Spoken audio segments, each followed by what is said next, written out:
measure the flatness of the frame, there's a couple ways to do this. First, make sure you're using a level. Currently, I've ordered a level for us. So right now we don't have one. I'm borrowing this one from another department.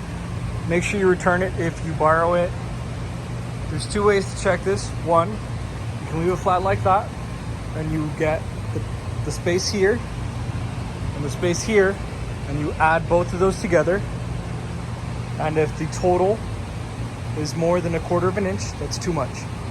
Or you can get a clamp or get somebody else, and you press down on this end, and then you measure the gap on that end, and the gap on that end needs to be less than 1/4 inch.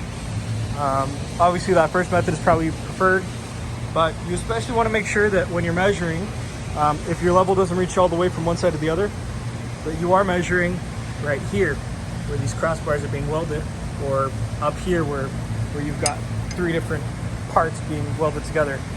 That gap is going to be significant for